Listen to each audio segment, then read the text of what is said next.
That's right, Savannah. Schools like this, Edsel Ford High School in Dearborn, in desperate need of a cash infusion because of the coronavirus pandemic. This rule, which was issued by Education Secretary Betsy DeVos, accomplishes the exact opposite of that.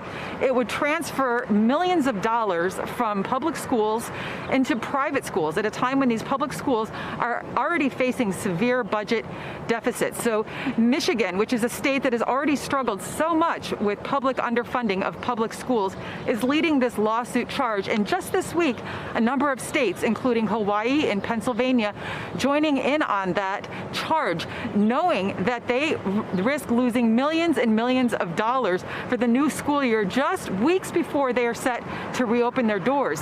I spoke earlier today with the Attorney General of Michigan, who is spearheading this effort, Dana Nessel, and here's what she had to say about what's at stake in Michigan and in many other school districts around the country. Firstly, I think it's important to note that this policy contradicts the clear language of the CARES Act. So we feel pretty confident that we're actually going to be successful in this effort. But, you know, it's just another, it's the death rattle of public schools in this nation. And I mean, we've heard this time again, not just from Secretary DeVos, but very plainly, the president has spoken about this. He doesn't believe in the public school system. He thinks education is just something for the rich and elite and privileged. And really, that is in contravention to everything that we've come to know about the United States of America, where all individuals are supposed to have an opportunity.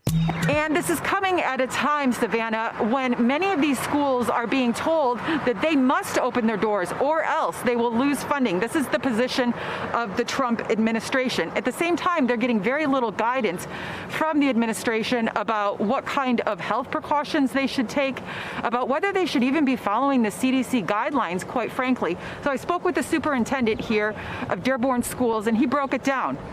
This school district, which has about an $8 million budget from the federal government, would lose about $1 million of that. He told me he's already gotten requests from private schools saying, send us the money. That's going to have a big impact on school systems like this, where 60 to 70% of the students have a free lunch program, free or reduced lunch program, meaning that they are somewhere near the poverty line. That is a big chunk out of the budget. It's the same story in Detroit, for instance, in Grand Rapids, for instance, looking at upwards of $2 million in losses. So Michigan spearheading this effort. They're looking for a preliminary injunction to try and stop this rule from taking effect, Savannah.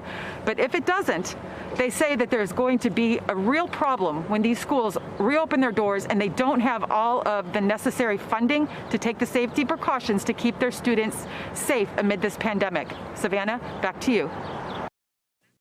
Hey, NBC News viewers, thanks for checking out our YouTube channel. Subscribe by clicking on that button down here and click on any of the videos over here to watch the latest interviews, show highlights, and digital exclusives.